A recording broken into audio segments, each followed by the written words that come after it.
Welcome to the Jaybefaunt channel. I am your host, James Fauntleroy. So good to see all of you here on this beautiful Monday evening.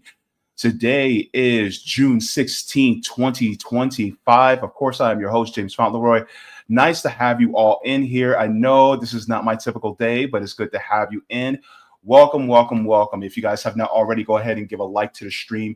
This helps me out to be able to reach more people, to inspire and activate and help to be able to have a better world. So thank you so very much for that. If you guys have not already, have you considered sharing and subscribing as well to the channel? That also helps me out very much. Also, if you guys like to, you guys can also subscribe to my Substack at jaybefaunt.substack.com. This gives you email notifications whenever I go live, upload clips, or write any articles. And also, if you guys want me to react to any questions you have via video or react to any videos that you may share, you guys can do that through QBounty at qbounty.com/Jaybefaunt. So thank you so very much for that. And of course, as always, I know a lot of you weren't expecting me, but it is good to be with you all. And yes, there will also be a Jaybefaunt channel show tomorrow as well. So you guys are going to get 2 for 2. But while that being said, we're actually going to have a conversation this evening that I think is very important. I think will give us some different insights into this particular subject. We're going to be talking to Kash Gaines. We're going to be talking about real reparation legalization on the horizon. So we're going to be talking about that. And so I'd like to introduce my guest for this evening. We have Kash Gaines, who is a reparations activist. Thank you so very much for joining. Good to have you and good to be here. Thank you for having me, Jay. When I saw the Marcel episode, I was very excited that you were speaking on reparations and wanted to give some numbers to the conversation if I could. So thank you for having me. Great. Thank you very much for that. One of the things that I wanted to talk about is that a lot of what we talk about, especially here when it comes to reparations, we talk about the moral argument as to why. We've been through that, and there's no need to really relitigate the reasons why, because really it's a justifiable moral argument as to why reparations, a debt that is owed, right? We already went through that. We already went through the history with other reparations activists talk about Special Field Order number 15 through General T. Sherman, and how it was repealed by, President Andrew Johnson. And so you're looking at it from more of the nuts and bolts and, the distribution side as far as legislation is concerned. So if you can take us a step by step with that, and then we'll continue and move forward. Excellent. Yes. And again, thank you for having me first and foremost. As a Black American, I kind of assumed that our economics was thriving, falling victim to the propaganda of the media, which can uplift disproportionately people who are doing economically well, maybe income-wise, but not wealth. While the mass majority of us there's an article that was written that says our wealth is set to be at 0 by 2053. So our wealth is continuing to be pillaged economically, which is the most important part for me as a reparationist. I started looking at reparations internationally just to understand a bit about what our claim might look like and how substantial it might be. And I landed on Australia, where they got $6,000, but they had to sign something saying they would never pursue future claims. In Kenya, just on the east coast of Africa, the British paid reparations actually to a tribe called the Mau Mau tribe that had fought in a rebellion, I believe, for like 8 years. The check was only $2,500 a person, though. And so I became dismayed as I was studying international reparations. I was afraid that our reparations would be just as insubstantial. And I was ready to kind of let that conversation go and look for what other ways our community can thrive. However, as I started learning about how much our ancestors would have been paid for their wages from unpaid labor, just from slavery, I'm not talking about the 70 trillion that our communities were pillaged after slavery ended, which has been tracked by Sean Rochester's book, The Black Tax, the destroying of our Black Wall Street and communities, floodings, Black businesses, so on and so forth. Let's go back to slavery just for a second. The bill that I sent you is an Oregon bill that Oregon Bill 619, which was originally suggested in the year 2020, it had a deadline, just to be clear, of 2022. And so thank God this bill hasn't passed yet, but it has set a precedent. If you go to line 18, it looks like, no, excuse me, line 15, line 16. The department shall pay each eligible applicant the amount of $123,000 in the form of an annuity payable annually for the life of the applicant. So what they're saying there is it ain't cut the check with reparations. It was multi-generational harm economically just from the unpaid wages from stolen labor. We're not talking about quantifying brutality. I want to clarify, right? We're talking about unpaid wages from stolen labor. And really, to be clear, it's a low ball because most people that quantify our wages go with the unskilled labor wage of the time, which is the minimum wage. And our ancestors were not unskilled laborers. They were artisans, craftsmen, architects, engineers. I don't mean to belabor the point. I'm pretty sure your audience is already familiar. So the 123,000 being per year makes sense to me. For the lifetime of the applicant, makes sense to me. And if you look at the sentence right after, it says reparations paid under this section and the right of the person to this annuity are exempt from garnishment of all state, county, and municipal taxation. And it says they're not subject to the execution, garnishment, attachment, or any other processes, or to the operation of any bankruptcy or insolvency law. So if you're ending a business and you owe money on that, that has nothing to do with your reparations check. If you go bankrupt, that has nothing to do with your reparations check.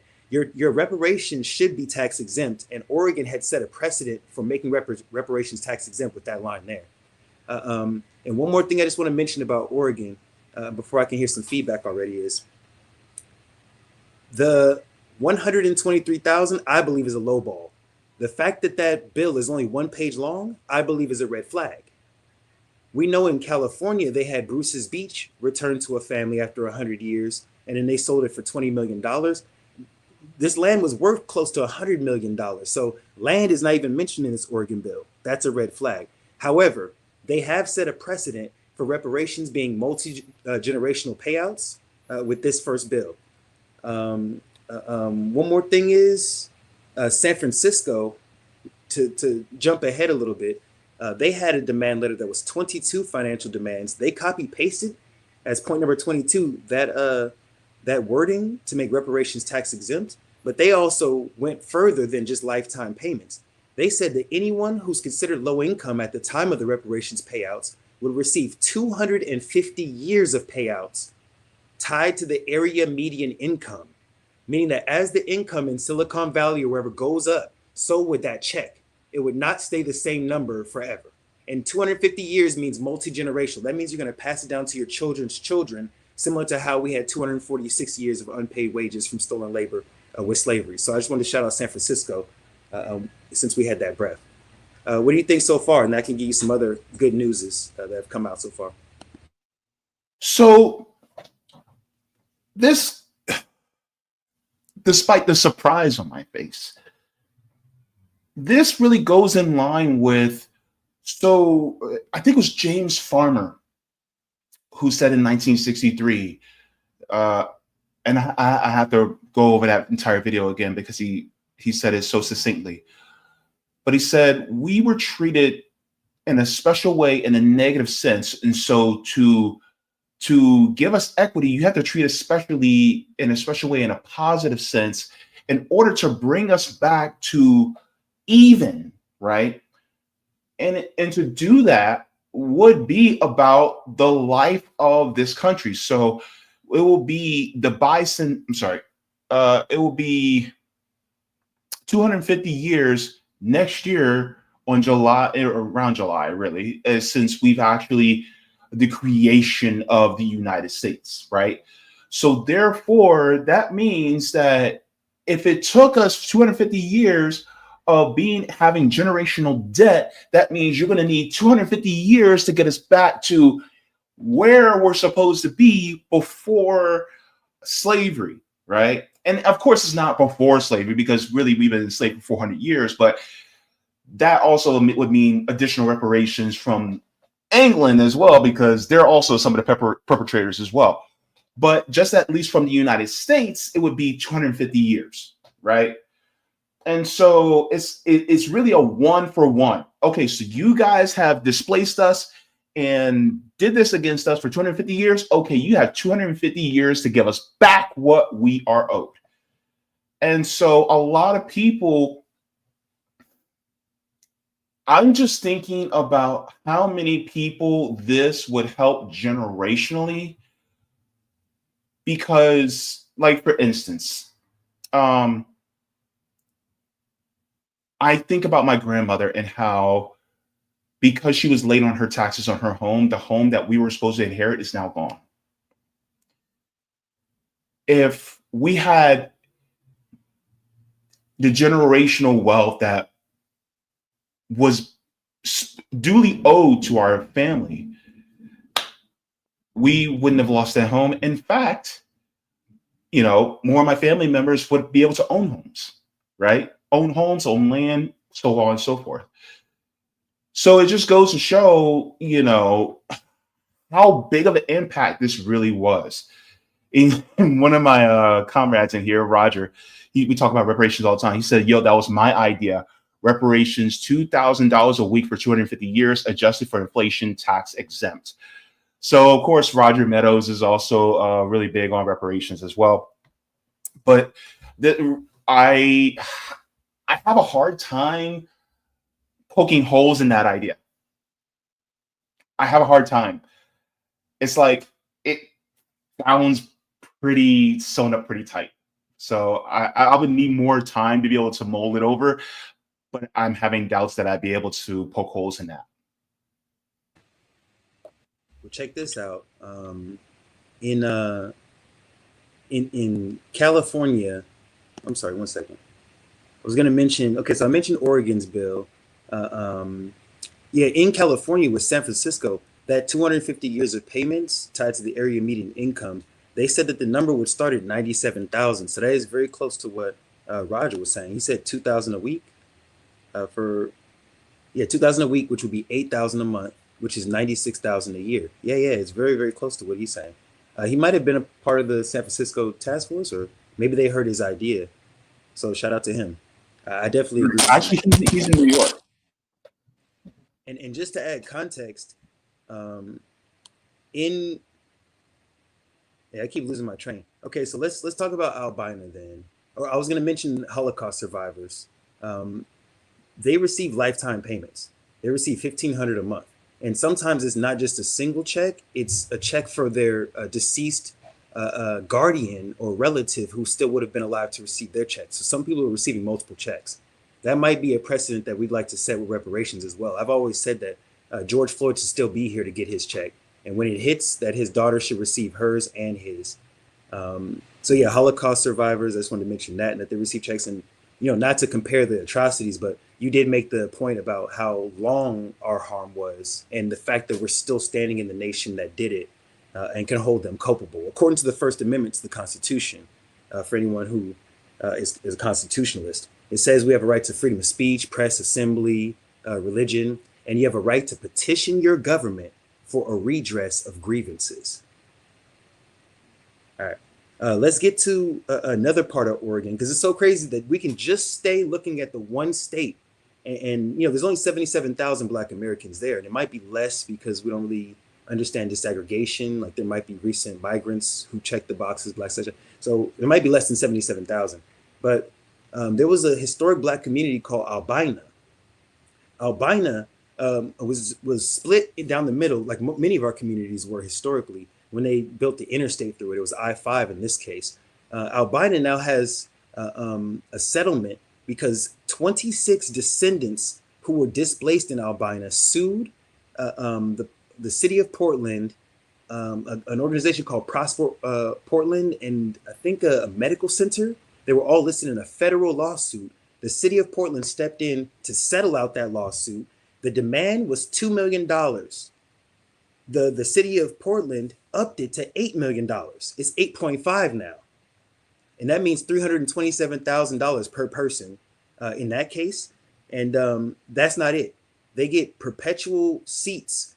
There's something called the Keller Auditorium where they get seats on the committee for design and for renovation. There's plots of land that are going to be returned at no cost. And they're already looking at multiple ones for consideration because it was a medical center and a school that said that they were going to build using eminent domain and had to remove black folks from the area, but they still haven't built on that land to this day. And even more substantial than that, 488 million. There's also Descendants Day. There's also a couple of other things that were part of their terms. But bigger than that, they started a trust, the Albina Land Trust, I believe it's called, which just received a grant from the federal government, the Department of Transportation, for $488 million. And that's to build over I-5 a tunnel, which is essentially a bridge to reconnect the two sides of Albina. And let I-5 go through the tunnel part, and they can build on top, to reconnect the community. And they're going to use $488 million for that. So that's not necessarily cash in our pocket, but in this conversation, I wanted to make sure that just when we're talking about Oregon alone, we're talking about cash payouts going to people from a federal lawsuit that was settled out at the city level, as well as this state bill that they've suggested. It's gone back to Senate Bill 776, to be clear, which is a study to understand if they need it needs to be 123,000 a year, or if it needs to be multi-generational, like the 250 years of San Francisco's, instead of just lifetime, because lifetime is just what it is, and our harm was not just as short as our lives were. So it was multi-generational. So those are, I'll even mention one more, Tuskegee. The Tuskegee experiment that happened in the 20s or something. In 1974, survivors were paid $37,500 a person. Their spouses were paid. People who were part of the control group were paid. Their heirs were paid as a part of a settlement. Rosewood, let's jump to Florida, because you said you're out there, right? Rosewood near Gainesville, right? Massacre in 1924. In, I believe, 1994, they began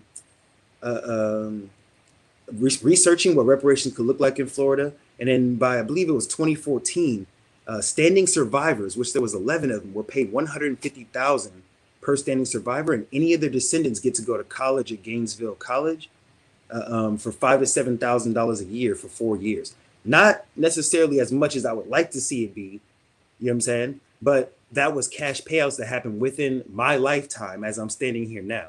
So I believe in a snowball effect. I've seen it happen multiple different times throughout legislation, marriage rights, you know what I'm saying? I don't have to belabor the point, but it starts off being a citywide thing, it becomes a state thing, it becomes multiple states, and then eventually it becomes, let's just have the Fed figure this out on our behalf.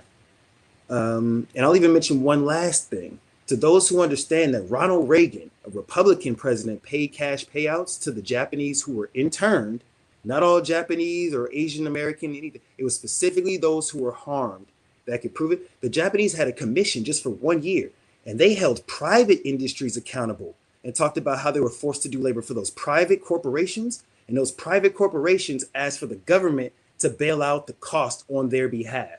So that's a divide and conquer strategy. I still feel like we have yet to work on and achieve, but it definitely is important for us to mention that there are corporations that still exist, and they're the real ones in control of politics, I would argue, in my 37 years of living.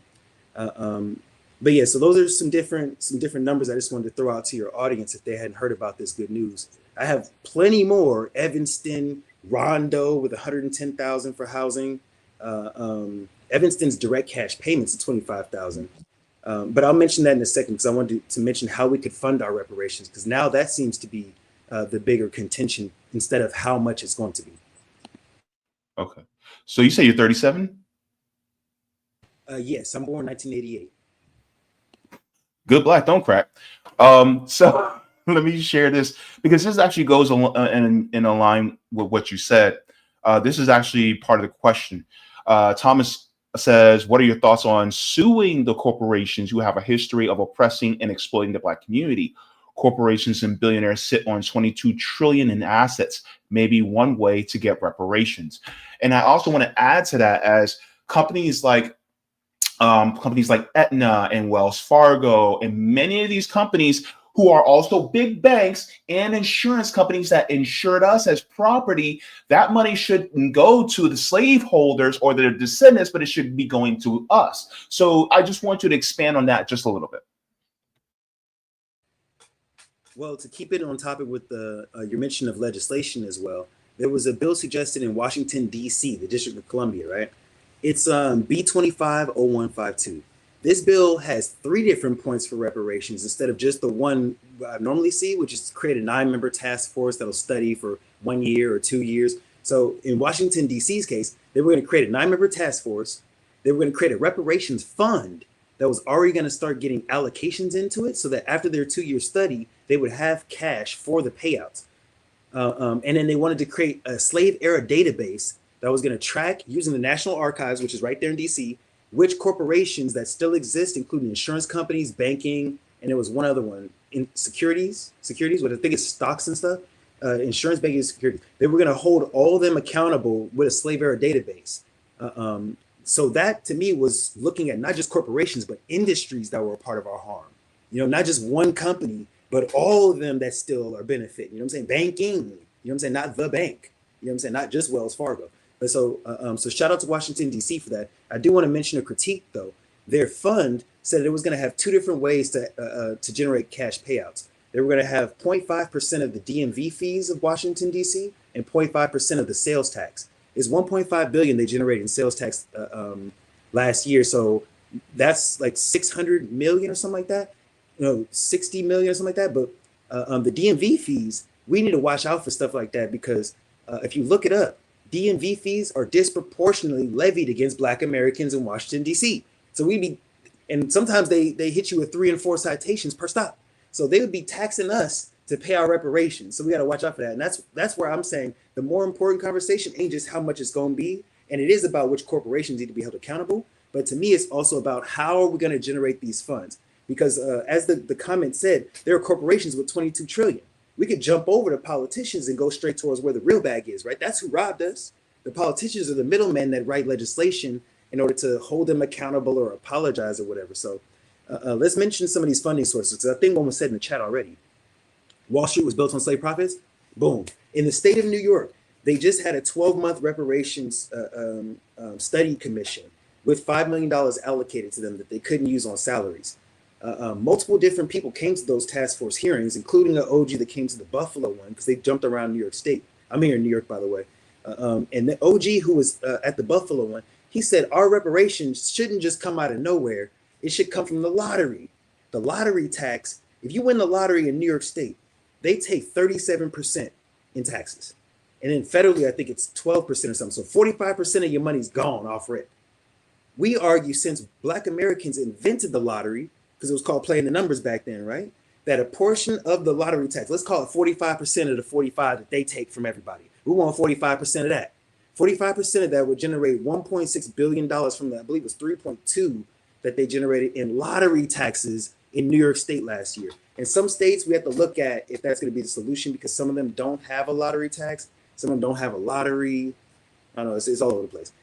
Florida doesn't have income tax, right? So making Black Americans tax exempt don't really matter as much in Florida. So there might be other ways we could look at that. So Wall Street tax.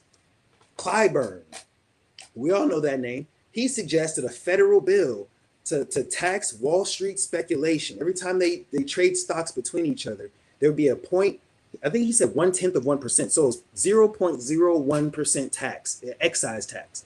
And he said that would generate at the federal level, that would generate enough money to, I don't know what he wants to do, like reallocate it. Now, I went to the New York State task force that they had in the Bronx, and I said, if Clyburn wants to do that, we as Black Americans who built the wall for Wall Street, right, which was, I think was 26 feet high, who were the first stocks traded on Wall Street, right? And for the fact that the financial industry is still making money to this point, we want that excise tax to go towards our reparations first and foremost. Then you can, when there's excess, you know what I'm saying, figure out how you're going, you know what I'm saying, spend it on illegals or something like that. But right now, the people who built the country, who are owed it, you know, who built Wall Street are owed it. And that's also a very important point, because as I said before, people will be insidious and suggest ways of funding our reparations that come out of our pocket. Wall Street tax doesn't come out of even most Americans' pockets. Most of the stock market is traded amongst 47% of this, you know what I'm saying? Same people, some, or 47% of it's over 80% of Wall Street is owned by the top 1%. So boom, that's how we would hold them accountable. We take Clyburn's bill and weaponize it for New York State first and foremost. And Dr. Darity, who me and him are friends and go back and forth on Twitter about ideas like this, because his ultimate goal is just a bailout from the federal government. There's no way we can generate the funds by doing these little knickknacks and looking here and there. I believe it is our duty to tell them, to demand where our reparations will come from, similar to how the Japanese pinned the tail on who was being held accountable, because then we can mention the Wall Street tax and talk about Wall Street. Then we can mention the marijuana tax. They're using that in Evanston, Illinois. Poetic justice in a way, because it's a recirculation of the dollar. Some people think that it's not fair to Black Americans, because we might be the ones buying the marijuana, but right now our money's going to Ukraine. I don't want my taxes going to Ukraine. I prefer if it went back to our elderly who had been redlined from 1919 to 1969. So that's what's happening in Evanston. But even conservatives I talk to don't have a lot of pushback to using the marijuana tax, because they see it already as a foregone conclusion that's going to happen federally. And they consider it letting the white hippie liberals go buy their marijuana and let their taxes go towards reparations, but keep me out of it. It's an opt-out tax. It doesn't come from everyone. So the lottery tax, the Wall Street tax, and the marijuana tax, and we can have our reparations paid out without having to ever convince anybody that it's not going to come out of my taxes. So, yeah. I would also say some of that also needs to come from the schools, especially the Ivy League schools, right? Who also took part in chattel slavery as well, because they have these enormous, gigantic endowments. And I'm like, some of that's ours. So therefore, some of those endowments should go to us. Either give us the endowments in cash or tuition free. Absolutely tuition free. Room and board as well. And say, okay, guess what? We're giving you all free education. I say that's fair. Or you reallocate that money to, if we want to go to college, we can. Or if we already have a college degree, then give us to us in cash payments. Or if we don't want to go to college, we want to go to vocational technical school, give us the money in that. Give it to us in either way. Because one of the things that, and I talked to this with my comrade Sabby Sabs on Friday, about the mayor of Tulsa, Oklahoma, wanting to set aside over $100 million in reparations. And he basically was saying, well, we're just going to use this towards education and infrastructure. And I was like, no, that's a voucher program. Because if you're not giving it to us in cash, I'm like, no, you're going to give us vouchers? Like, no. You're not gonna bait and switch us like that. And this was a black face that was going to be doing that to us. And so I want to see voucher programs, or look, if you're going to take some of that money, freedmen schools for freedmen, basically, right? I mean, that's also another option. I was watching the California 2-year task force for reparations. They had like double meetings on some nights and stuff as well. 6 hours, some of the meetings. One person that showed up to the mic to mention that there should be completely Black controlled schools, Black hospitals, a Black court system for a jury of our peers. And with the Black schools, she mentioned that there was like 12 Japanese American schools in California, like 4 Israeli American schools, French American schools, so in Muslim schools, and some of them getting tax dollars. So she was saying it's not outrageous for us to argue in our own country that we would have a set aside educationally for ourselves, where it could be 13 months of Black history. That's how I say it, 13 months of Black history. Cali had 14 bills they ended up suggesting of the 111 demands that they worked with the Congressional Black Caucus for. Those bills, I think, and again, I'm a chess player. I saw Rubik's Cubes and stuff. So I'm looking at what's the big play here and try to take a step back, because I want the cash payouts. And why is that taking so long? the argument from the COBC was, if we suggest all 14 bills at once, the Republicans can't focus on one specific one and get rid of it. You know, if it's one big reparations bill, it's just the one big thing they fight and prolong forever. But some of these bills were like an apology from the state. Some were you can wear natural hair in sports now. Some were if a college graduates predominantly Black Americans or more than usual or something like that, they'll get grants from the government. None of this is reparations to me. You know, but there were 3 bills by Senator Bradford, which are lineage based. They're specific to who's owed. And they were able to weaponize a Republican to suggest those bills on the House floor and actually get them towards conversation. And I believe 2 of them passed. One's to create a Freedmen's Bureau in California, and the other one is to address eminent domain. Because I think someone was asking about the protections addressing eminent domain. So I wanted to make sure I said that. Also, I can't shout out San Francisco's demand letter enough. They were at the forefront, I believe, of what our repair should look like, because they mentioned a Black card that you could use at businesses to receive discounts and prove that you're someone who's receiving reparations, so that our dollar would circulate amongst our own community. And when you receive discounts and you know access to certain services, maybe a VIP area. They also mentioned a complete credit score reset for every Black American. They mentioned all debt forgiveness being paid for by the government, meaning credit card, student loan debt, that there would be tax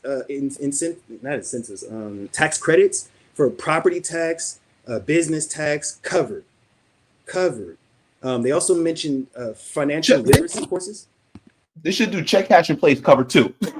You know, run your card up. They finna pay it off. And look, that's a bailout to the credit card companies. Gavin Newsom should be able to go to credit card companies and say, look, this legislation I'm about to pass is going to get anyone who's considered Black American that owes you debt, you're about to get it's going to get paid. You know what I'm saying? Like, isn't that, you know what I'm saying, an incentive to them?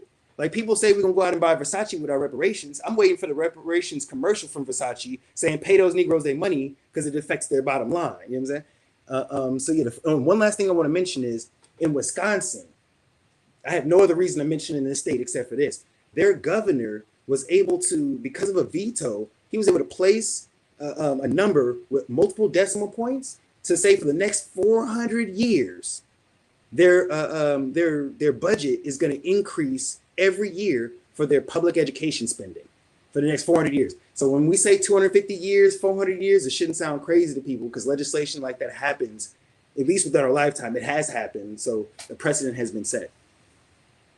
Yeah.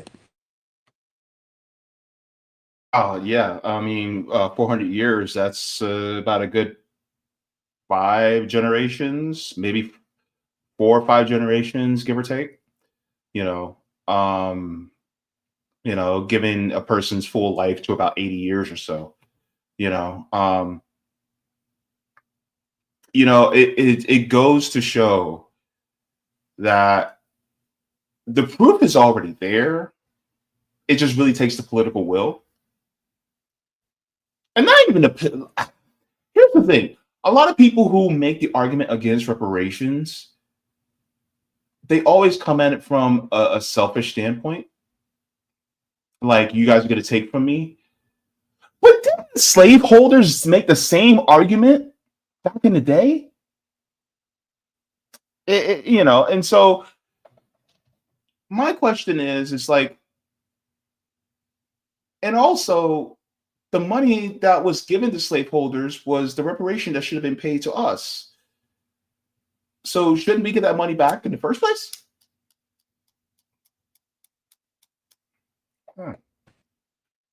You're talking about the Compensated Emancipation Act of 1862. That was when Abraham Lincoln paid each former slaveholder, kidnapper, human trafficker. They were paid $300 to $400 sometimes in that time's money, which is like 52 to some. I mean, the numbers are kind of all over the place, but some would say it's $52,000 in modern days money. But depending on insurance and stuff, it would jump up to $150,000 because of its value. But the Freedmen's Bureau is being digitized in modern day. For 8 years after slavery ended, we were able to write down our medical records, our health record, our health records, our family records, and marriage licenses. With that information, we're able to see this. Some people talked about how they were appraised not just for $300 in that time's money, but for $15,000 in that time's money.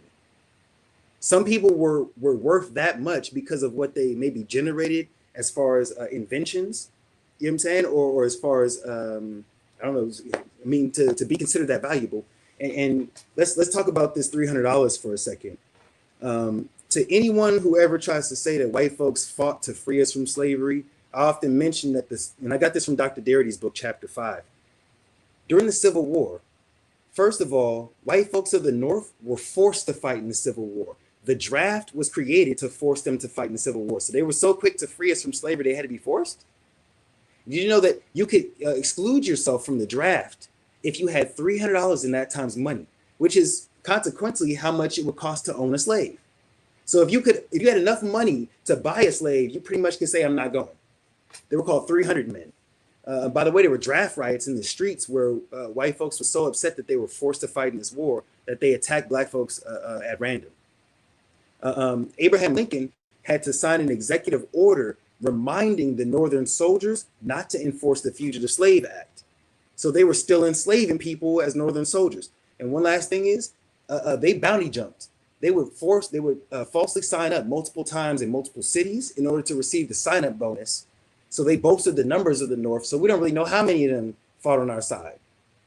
And the ones who did, we don't know if they was happy to or not, because like I said, there was draft rights. But that $300, it came right back up in that conversation there. So the Freedmen's Bureau is being digitized in modern day. We're going to have access to those records. And I agree with you. I got the book, The Black Reparations Project. And before it is Dr. Darity's From Here to Equality, where we ask the question, how should reparations be quantified? Because the United Nations goes with the five areas of harm: forced displacement, which you can argue the Great Migration is. I call it the Great Escape. We were forced to leave the South because of burning down of homes, race riots, and so forth. That they say it's just $1 million per harm, genocide, X, Y, and Z. I don't really go for that, but the million, I like hearing millions though. I like hearing millions. Better than Oregon's. You have to wait until you're 50 to be a $6 millionaire with that claim. But let me take a step back. I wanted to mention one other thing about the British. I started the hashtag The Queen Knows Me Money.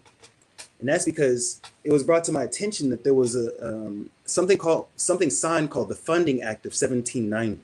The Funding Act of 1790 says that we stopped being the 13 colonies, we stopped being British, where we sent 1/5 of all of our profits back to the Queen, by the way, or the King at the time. 20% of all your profits sent back to Britain. So we were enslaved under the British colonies for 151 years. We were enslaved by America for 81 years. And this Funding Act, both parties signed it, the British and the Americans, saying starting from now, all debts that are accrued by America belong to America. So technically, we can hold America accountable for at least 81 years of slavery. And some would say we can push back a bit further because George Washington couldn't have been American without over 300 enslaved folks on his plantation that helped to house and feed, you know what I'm saying, his cavalry. So we can stretch a bit further back, but I'm in the camp of let's keep it very succinct and specific. And the British, they owe us for 151 years. America owes us for 81 and maybe 82, and especially what came after, race massacres, destruction of property, redlining. I don't have to belabor it. The denial of land, so on and so forth.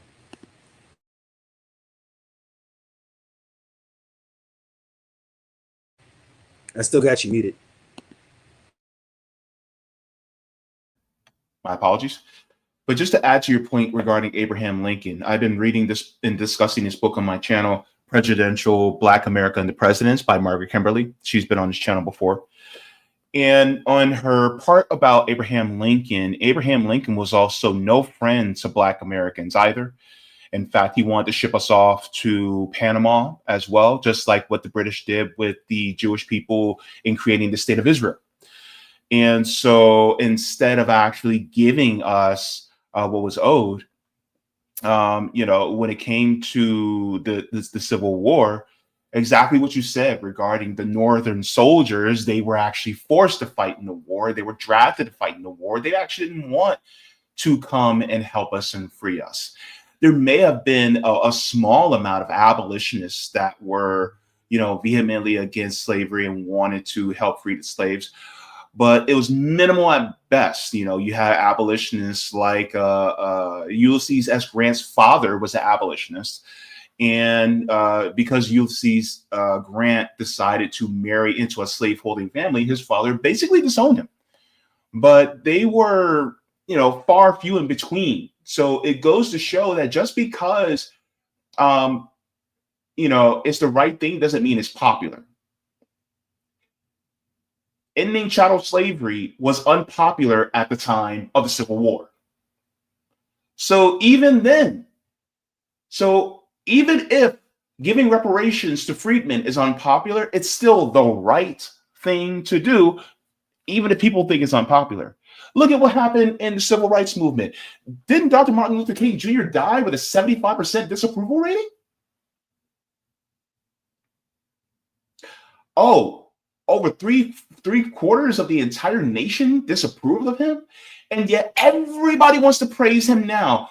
Well, let's give reparations, cash reparations to freedmen, and then in about 20, 30, 40 years, everybody will be like, oh, of course we gave reparations to them. That was the right thing to do. Let's do it now. I mean, and I didn't say I was going to relitigate the moral argument, but I'm relitigating the moral argument. I lied. Let's relitigate the moral argument, because that's the thing. Because here's the thing. And also from, a socialist communist perspective, if you have workers that are having their surplus labor taken from them, then therefore it is only moral to give them their surplus labor back. Even if they're passed away, you give it to their descendants, their next of kin. And so that's one of the moral arguments that those of us on the left actually make.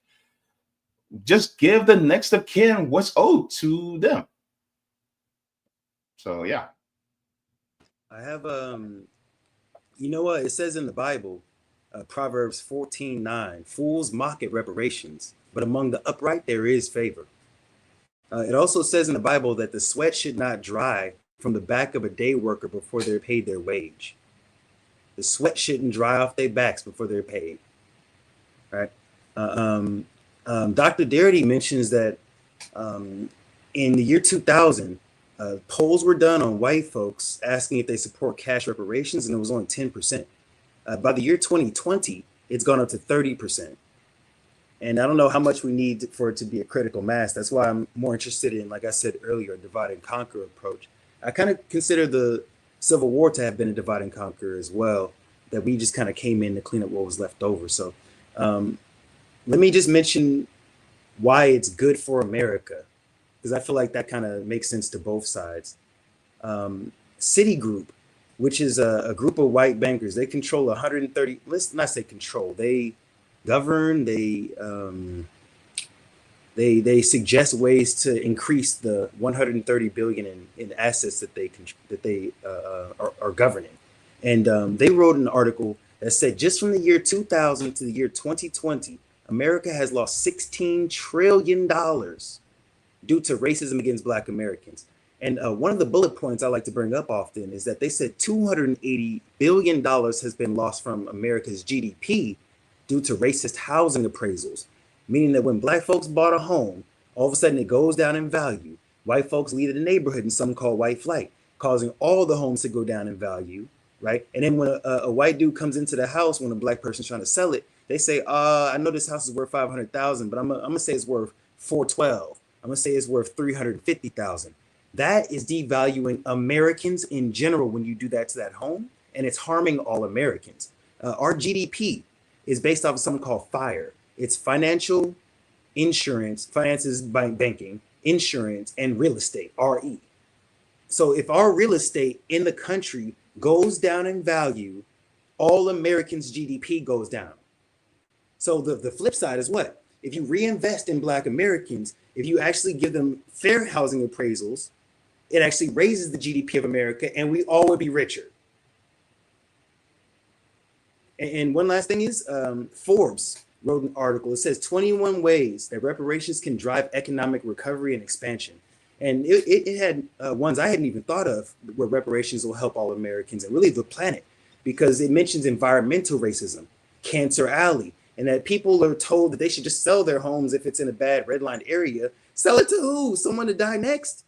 Instead, that should be bought on behalf, and they should have enough money to relocate themselves to a place where it's cleaner, and that area should be cleaned up, not poisoning rivers and just not caring because it goes down to a black neighborhood. If you care that it's an American neighborhood, we all would have cleaner drinking water.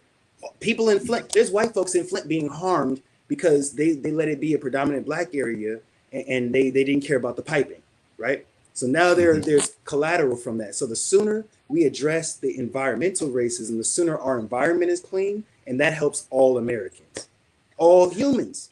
Yeah. Yeah, absolutely. And to add to your point, in fact, Sabby and I, we actually talked about what Elon Musk is doing in Memphis, Tennessee right now, and contributing to the pollution to the black community in Memphis. Memphis has over 60% black population, not to mention what's going on in Jackson, Mississippi with their water as well. We have to talk about this. These are American neighborhoods that are being poisoned intentionally. And because of that, that actually lowers the value of these areas, thus making it lower and lower value in these states. And so therefore, they're not able to account for more, all because they're allowing white supremacy to dominate. White supremacy is literally costing us trillions of dollars. And so really, to be honest with you, white supremacy is too expensive for us to keep hold of. And I want to share this as well, because I think this is also really interesting. This is actually an article out of Forbes as well. This says, holding U.S. treasuries, beware, Uncle Sam can't account for $21 trillion.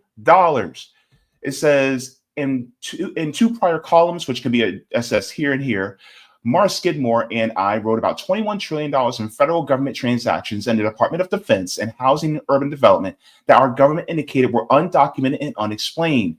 As concerns and questions were raised, gained traction.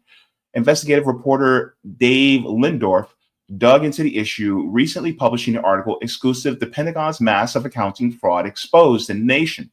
Based on a series of interviews with current and former government officials, Lindorf concluded that the Pentagon accounting is phony, composed of made-up numbers designed to obfuscate and thus propelling U.S. military spending higher year after year. The issue received additional attention in the media when incoming Representative AOC referred to the $21 trillion in a tweet. So here's the thing.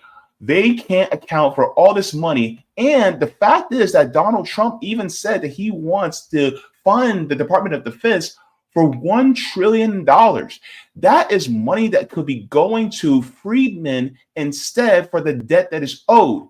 We're spending money to purchase killing machines to kill other displaced and marginalized people abroad instead of actually saving the lives and repaying the people whose lives you ruined in this country.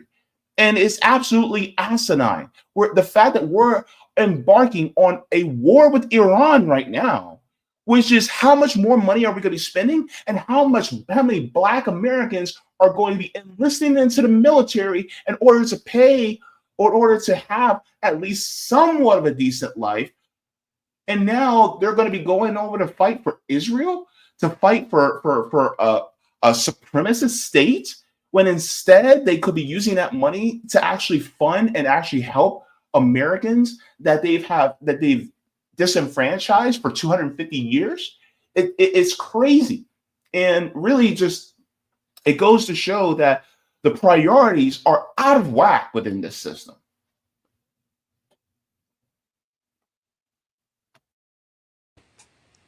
I mean, yeah, you're preaching to the choir, because I look at how much we spend and how much we waste every day, and how much we're generating from different industries, as I said before.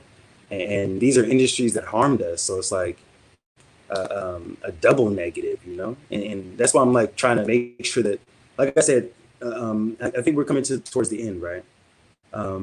Really, all I really wanted to help people understand is that cash payouts are happening in our lifetime currently, have happened even before I was born. And what's our life mission is to make sure that the numbers are as high as possible, multi-generational, as some people have started to set precedent for, and that they're substantial. And that's still on top of other things. Like, I don't want to make it seem like cash payouts is the one and done for reparations, but that's what I tend to focus on and make sure is as substantial as possible. To be clear, reparations under my framework would remove us from the labor force completely. It would be completely optional. You could now people will go from having resumes in what their skills are to having portfolios in what businesses that they own percentages of and what those payouts are, which ones ain't making money.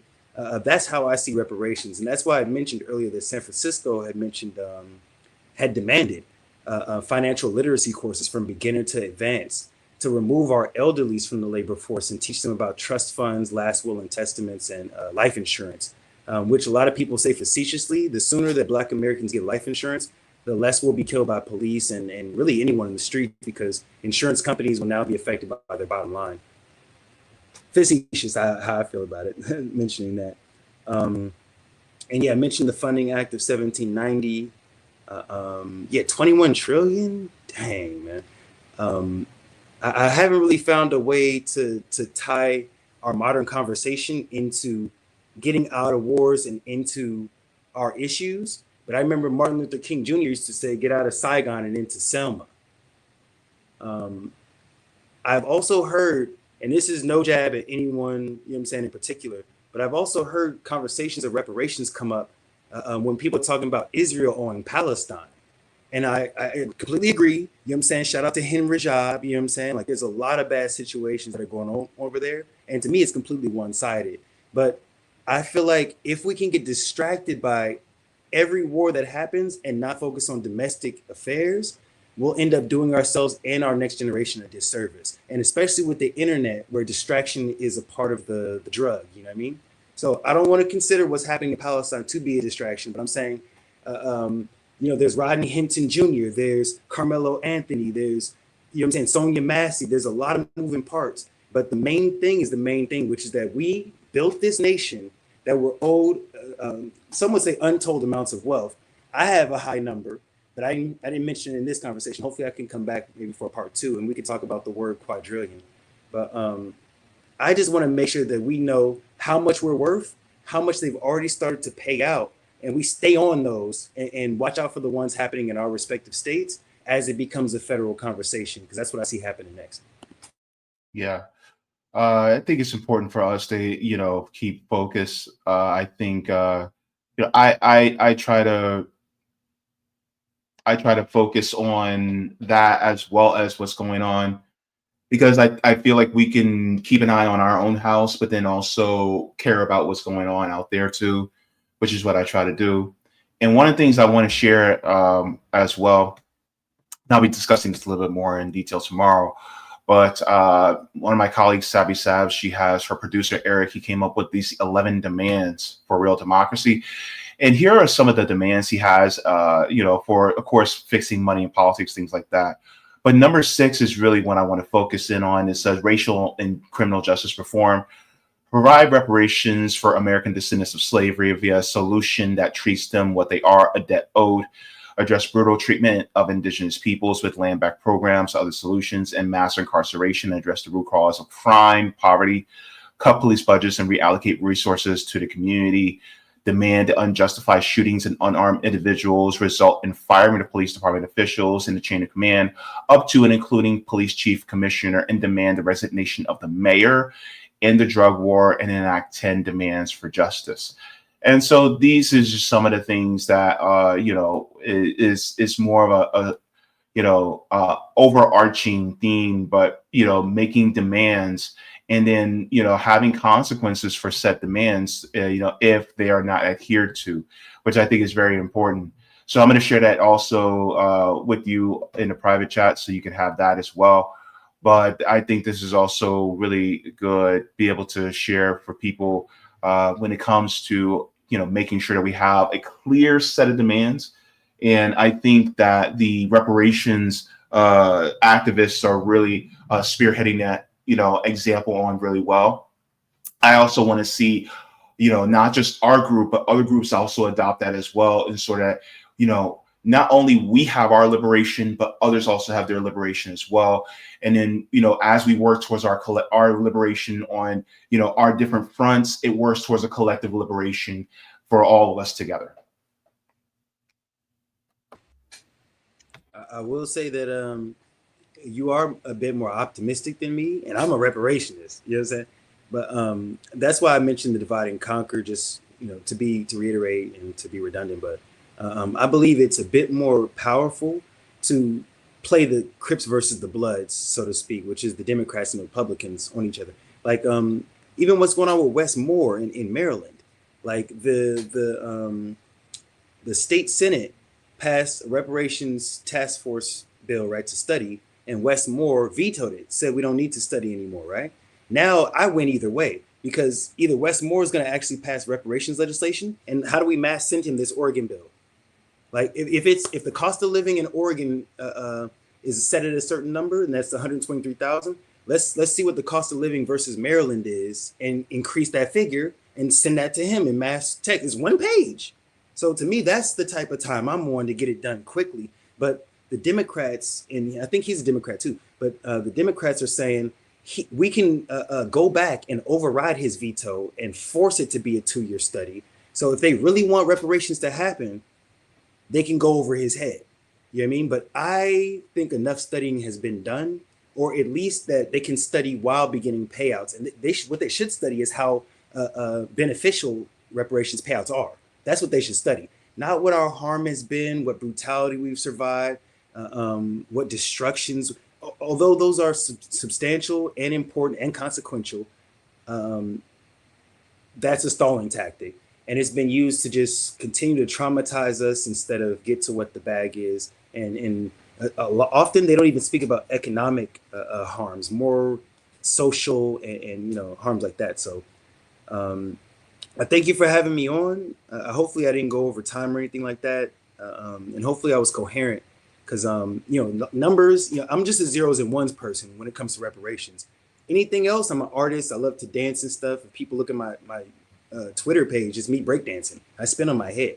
So I know as much as I can, and I trust experts and stuff, and I learn and I read as much as I can. But I'm here to make sure that our bag is as big as possible, and that people understand it needs to be multi-generational, and that's not something crazy. Anything else, like, people can figure that out. That's why I shout out Marcel, people like Savvy, like you said, that speak on reparations, even yourself. So thank you. And thank you for having me again. Mm-hmm. Thank you so very much for joining me, Kash Gaines. It's so good to have you. Please don't be a stranger. I look forward to having you on in the near future. All right. Take care. Bye-bye. All right, folks. So that was Kash Gaines. Brilliant person. Smarter than me. Talking about reparations and really the nuts and bolts of what could be for those of us who are freedmen, American descendants of slavery. So I just wanted to have this conversation. I thought it was a worthy conversation to continue. A lot of times we talk about universal programs, right? Which I fully agree with. There's, universal programs like tuition-free college, housing for all, a nationalized healthcare system. I agree with all these things, but I think it's also good to hone in and focus on individual groups and what they need individually as well, so that we can, specialize in different areas. Because it's just like when I was on kidney dialysis, right? I'll explain it like this. Even though all of us are on the dialysis machine, some of us have different dialysis times. Some of us have different dialysis accesses. Some of us need different medications because it's not a one-size-fits-all thing. And then some of us may need different multiple days. Some of us may need to come in 2 days a week. Some people only need to come in 1 day a week. So it depends. But the thing is that it is tailored to that specific person. And so while we have an overarching theme of universal programs, we also can have pinpoints of, okay, this is what this group needs, so we need to tailor to this group. This is what this group needs, we need to tailor to this group. And so I think it's important, just like, I agree with people championing For me, it's a nationalized healthcare system, but for some people, they want to do single payer. That's fine. This one step in the right direction. They keep championing that. I think it's also important to champion reparations, for the disenfranchised. Just like it's important that we also, stand in solidarity with our indigenous and Native American, brethren as they're championing land back, right? And so it's different things like that I think we can also, stand in solidarity with while also championing what we need specifically for ourselves, right? And so I think that's, it's something that is especially important, especially, these days. So with that being said, what we're going to do now is we're going to give a shout out to the patrons, go to the comments, and then we'll head on out, shall we? All right. So thank you so very much. And if you guys have not already, do me a favor and like the stream. Oh, thank you so very much. Yes, I can feel the likes. I can feel them. I can feel them. Thank you so much. Feel all the love. So let's go in and give a shout out to the patrons on Patreon. So because without you guys, I would not be able to do this type of work. Y'all make this absolutely possible. I can feel you all around me. So here are the tiers. We have Mega Jaybefaunters, Super Duper Jaybefaunters, Super Jaybefaunters, Jaybefaunters. We have Comrades. We have Solidarity and JB members. And to all future members, thank you. Thank you so very much to all of you for keeping the lights on. Is deeply appreciated. And just to let you guys know, if you guys have not noticed, my channel is demonetized. So if you'd like to support the channel, you can support via Patreon or PayPal. So thank you very much for that. Let's get into the comments in the chat. You guys got a lot of things to say. All right. So we have CBC voter coming in saying happy Monday at JB. P.S. I know it's your tea time, but I think it looks better. Oh, thank you so very much. Terry Connolly says, good evening, JB and comrades. Good to see you. We have Kate Mack coming in saying, hey, JB, looking so handsome today for two for two, double the pleasure of your company.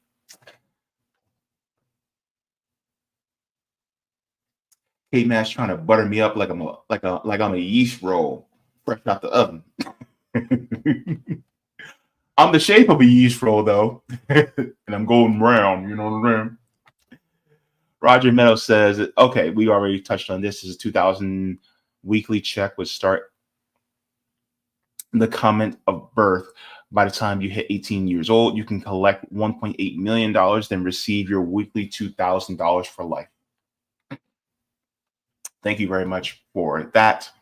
We have Dawn coming in saying, I think we should demand a payout of 5 to 8 million apiece to prevent foul play. That's an idea. That is an idea. Thank you very much for that. Not too far-fetched though. Good. We have Thomas says, okay, we already talked about this. Yeah, especially all these big companies, these corporations, all these assets that they have, they really need to have their day of reckoning.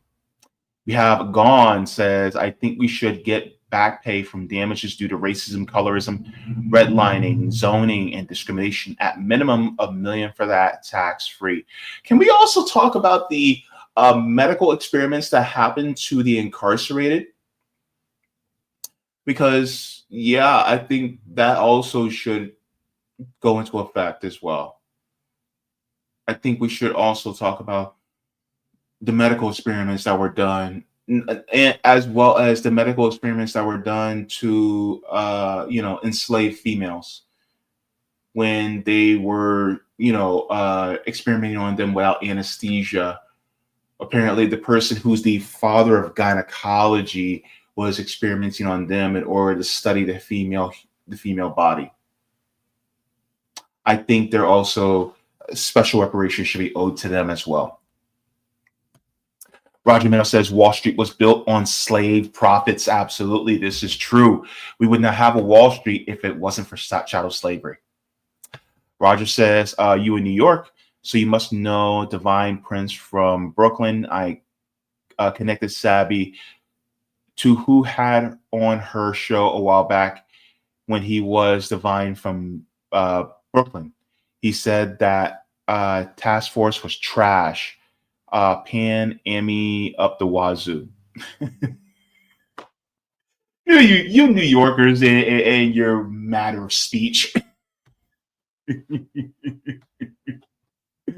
Fine Weather says, seemed like a bright guy. Yes, brighter than me.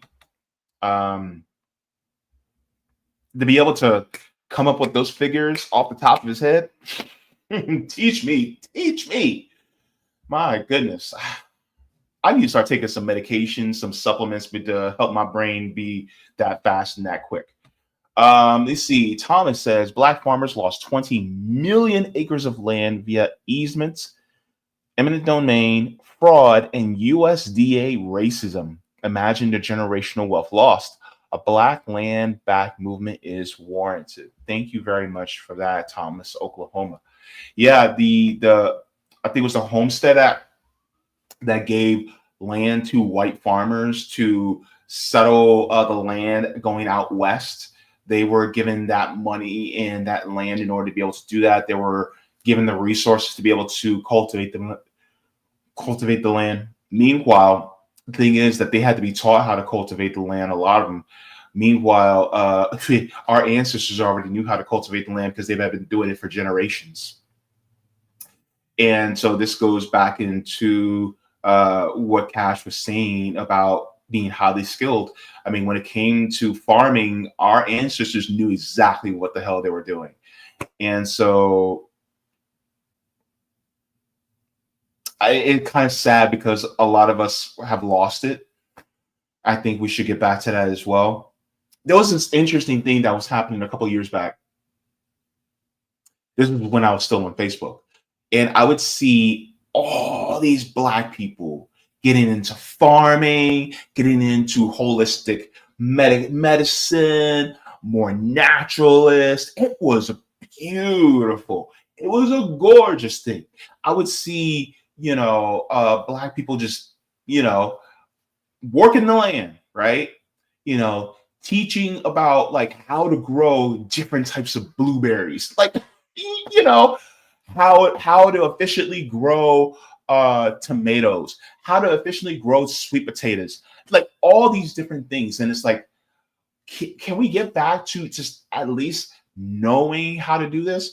Look, if there is a freedman school that is created, I think that one of the required courses that should be done throughout elementary, middle, and high school should be, farming and farming science. I think that should be one of the things. Just like you have, in elementary school, it's like reading and language, and then you start to have like language arts in middle school, and then you have English 1 and English 2, English 3.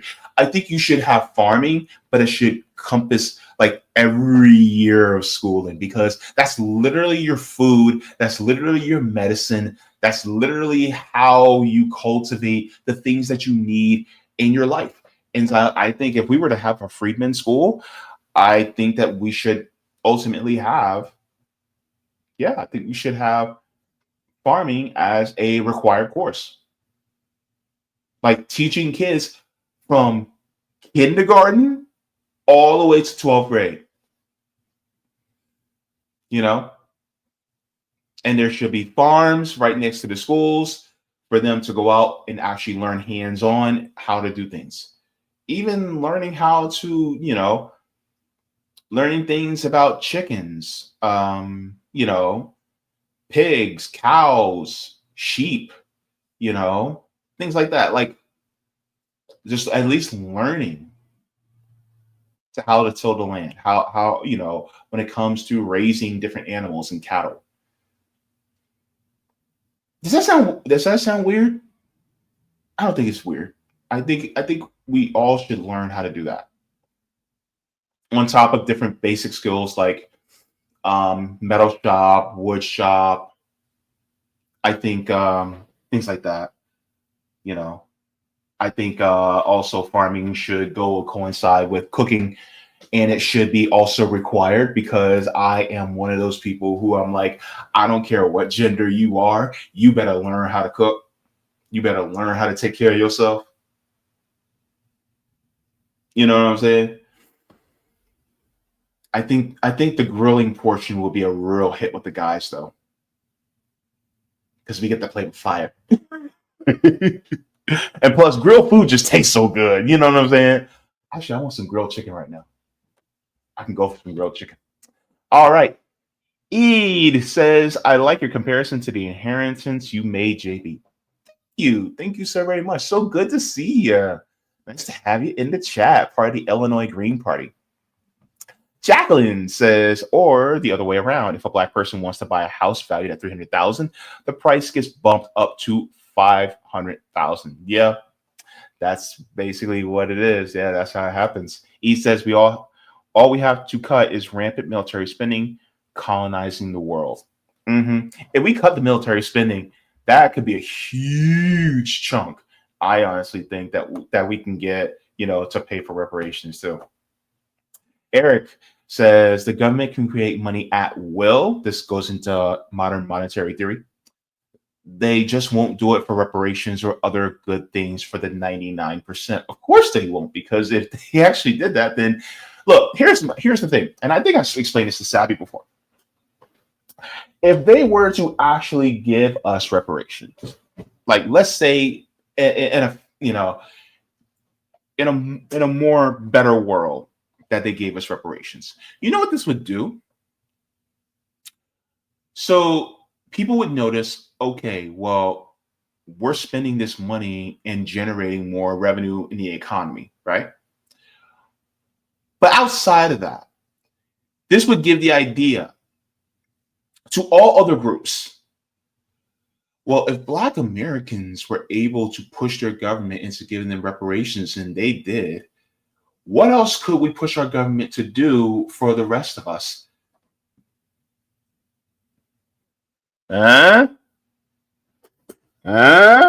See, that would be a huge hole in the hull. It wouldn't be a crack in the hull. It'd be a huge hole in the hull. And so basically meaning that now those universal programs that we all would want for everybody, it seems much more achievable, much more doable, right? And I think that would help awaken the people and go, wait, Black Americans, they're the most disenfranchised and they're able to get this. Well, what can we get? Can we really get healthcare for everybody? Can we get housing for everybody? See? It's all connected. Let's continue in here.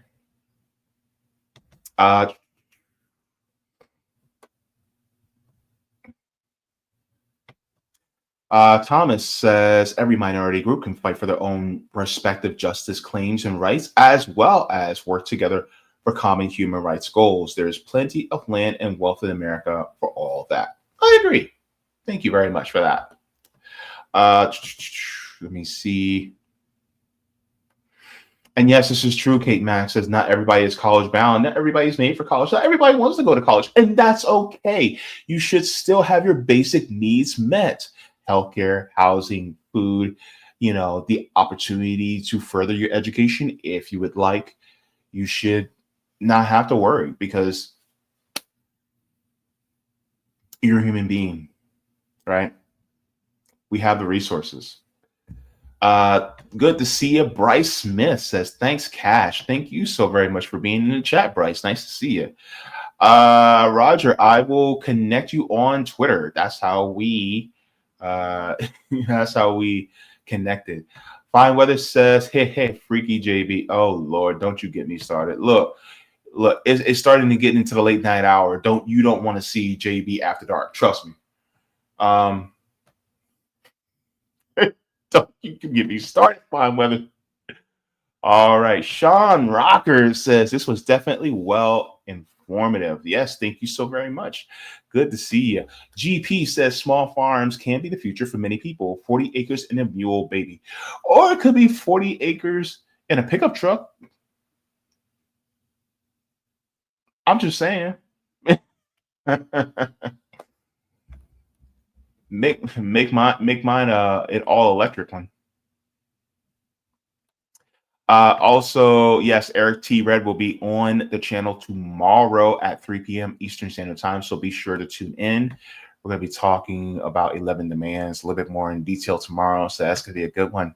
We have Soul Construct coming in saying hi, love. Your Grigors is in the chat as well. Good to see you. Let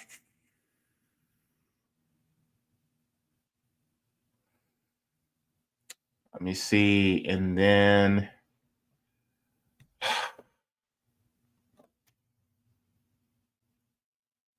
no, you don't. You don't want to encourage that. Mm-mm. No. I'm not. Look, I'm not trying to traumatize nobody.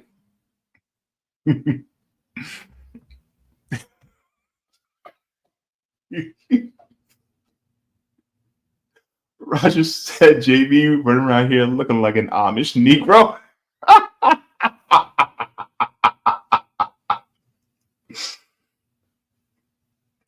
Watch me build a shed in like 3 minutes.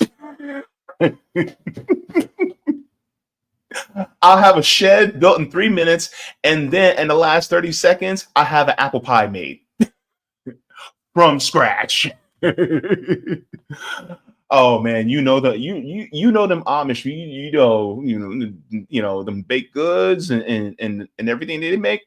Ooh, sometimes I wish I had an Amish farm right next to me. I'd be like, hey, y'all got some of that peach cobbler? Oh, you guys made some homemade ice cream too? Oh, yes. Oh my goodness. Chrissy says JB had the best wardrobe, not gonna lie. Oh, that's so sweet. Thank you so very much. Appreciate it. I try to be okay. I'm gonna say this before I head out. Here is one of the issues as to why I dress the way I dress. Okay.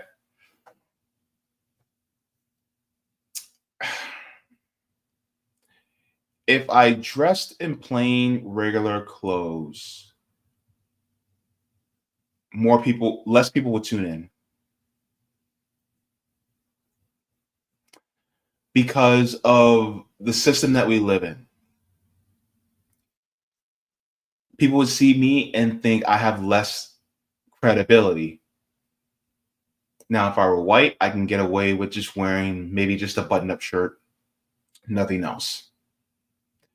But I have to dress it up, partially because I'm taken more seriously as a black man. That's why. That's part of the reason why. Now, another part of the reason why is because when you look good, you feel good, and I like to serve. You know what I'm saying? I like to serve. But that's also another part, right? Is that some people will judge me by my appearance, which also means I need to get a haircut like badly, but I just couldn't afford it. Unfortunately, that's my reality right now. But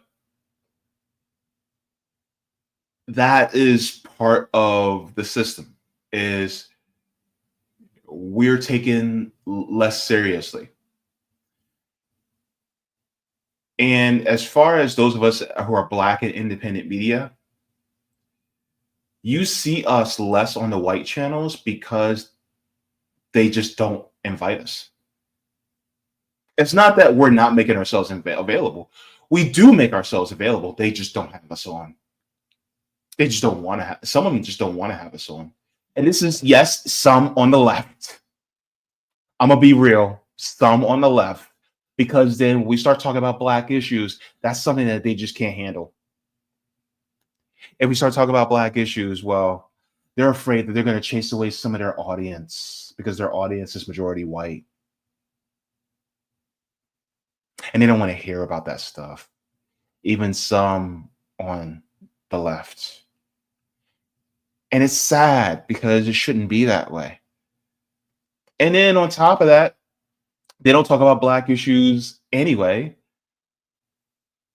And so when we bring it up, some of them get a little uneasy until a big news story happens, like a George Floyd. Then they have no choice but to talk about it. But how many of them are talking about, what's happening with other cases of black issues? How many of the white channels have talked about reparations?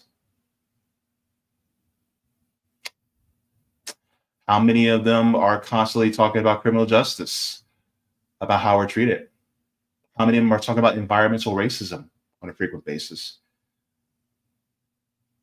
How many of them have on black guests besides a Dr. Cornel West or Breonna Joy Gray? How many of them have us on?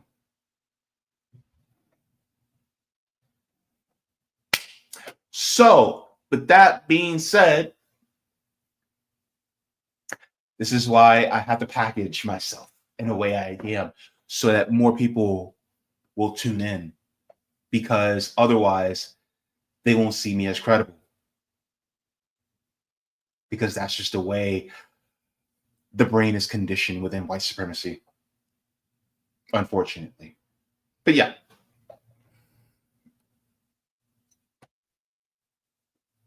All right.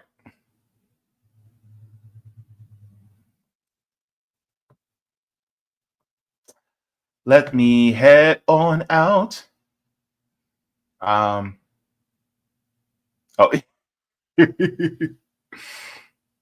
Roger says, friend of mine years ago drove south, stopped in Pennsylvania at an Amish food stop. He asked, is this organic? They laughed at him.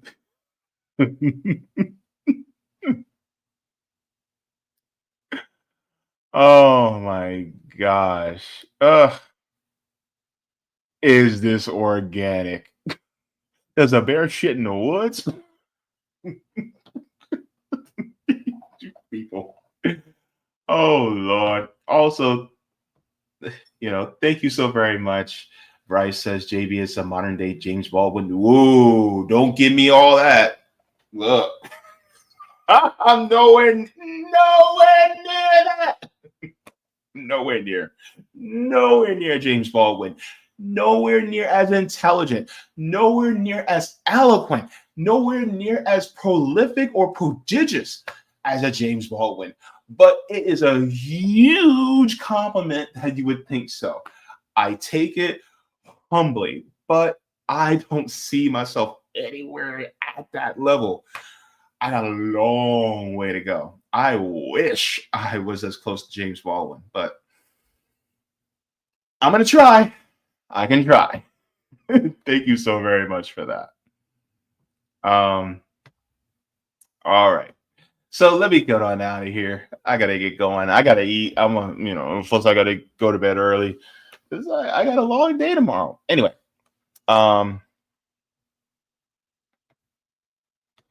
yeah, Thomas says many other white leftist channels are class reductionists, which is fine, but reparation topics are just as important.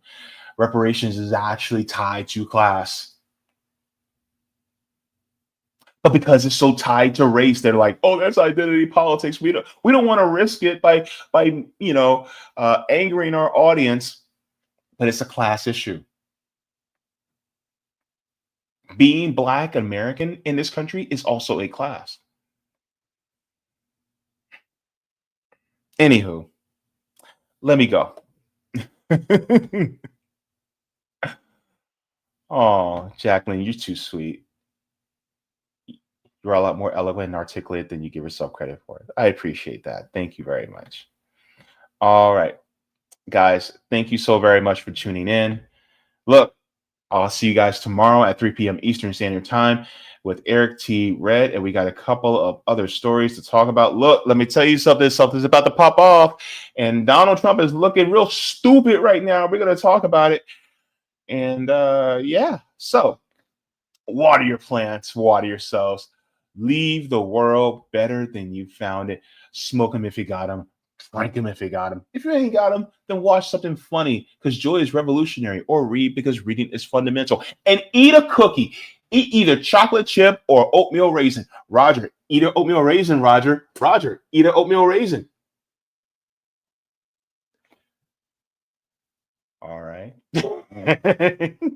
He's going to get me for that one in the comments. I know it. Anywho, I love you guys for watching. Mwah, forehead kisses to all of you. I will see you guys in the next one. And shout out to Kash Gaines as well. Thank you so very much for this great conversation. I'll see y'all in the next one. Deuces, Bruces.